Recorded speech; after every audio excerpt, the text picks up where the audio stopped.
Siapa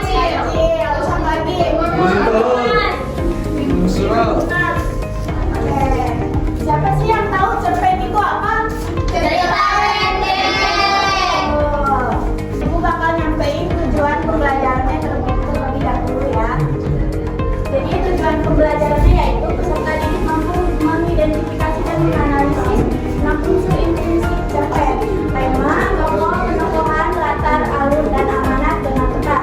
Yang kedua itu peserta didik mampu mengidentifikasi konflik utama dalam cerpen serta merumuskan solusi penyelesaiannya secara logis. Dan yang ketiga peserta didik mampu menyajikan hasil diskusinya secara lisan. Nah, apa itu cerpen? Jadi cerpen adalah cerita pendek karya sastra berbentuk cerita yang memiliki alur singkat, jumlah tokoh sedikit dan menceritakan satu peristiwa utama. Cerpen dapat dibaca dalam waktu yang relatif singkat. Nah, ciri-ciri cerpen itu ada 5. Yang pertama, ceritanya singkat dan padat. Yang kedua, memiliki satu konflik atau masalah utama. Yang ketiga, tokohnya tidak banyak. Yang keempat, alurnya sederhana. Dan yang kelima, mengandung pesan atau amanat. Nah, selanjutnya ada unsur intrinsik cerpen. Jadi unsur intrinsik cerpen adalah unsur-unsur yang membangun sebuah cerita pendek dari dalam sehingga membentuk cerita yang utuh dan menarik. Nah, unsur intrinsik cerpen itu meliputi yang pertama ada tema, yang kedua tokoh, yang ketiga penokohan atau watak, yang keempat latar, yang kelima alur, dan yang terakhir itu ada amanat. Sebelum ibu membagikan FKPD, kalian ada yang mau ditanyakan nggak materinya? Mau izin ke belakang? Ya boleh. Ada yang mau bertanya? Ada yang belum mengerti materinya? Gimana? Oke, sekarang ibu bakal bagi FKPD dan sekarang kalian dibagi 3 kelompok aja ya. Iya ibu. Maunya apa kelompok boleh bergabung? Boleh. Oke.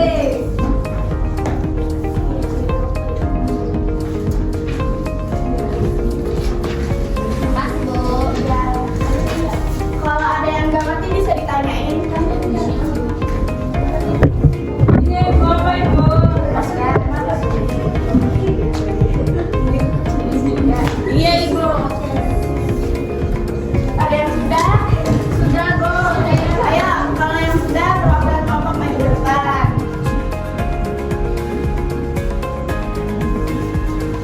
Saya perwakilan dari kelompok 2 ini bisa dibagikan FKPD yang telah saya kerjakan. Yang pertama itu tema. Apa tema dari cerpen di atas? Nah, tema cerpen di atas itu tolong menolong dan berbuat baik kepada sesama. Lalu yang kedua itu tokoh dan penokohan. Tokoh dan tokoh penokohan itu ada Raka. Raka itu anak yang baik hati dan suka menolong. Lalu yang ketiga ada latar. Latar itu tempatnya di jalan saat Raka pulang. Lalu tempatnya itu di sore hari. Suasananya itu harum, bahagia dan penuh kebaikan. Lalu yang keempat ada alurnya. Alurnya itu maju.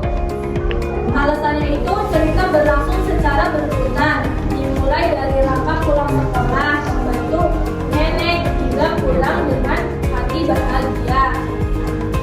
Lalu yang kelima itu ada sudut pandang. Sudut pandangnya itu ada ketiga.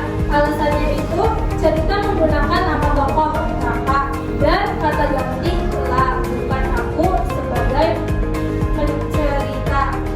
Lalu keenam ada amanat. Amanatnya itu kita harus selalu membantu orang tua dengan kita harus selalu membantu orang tua.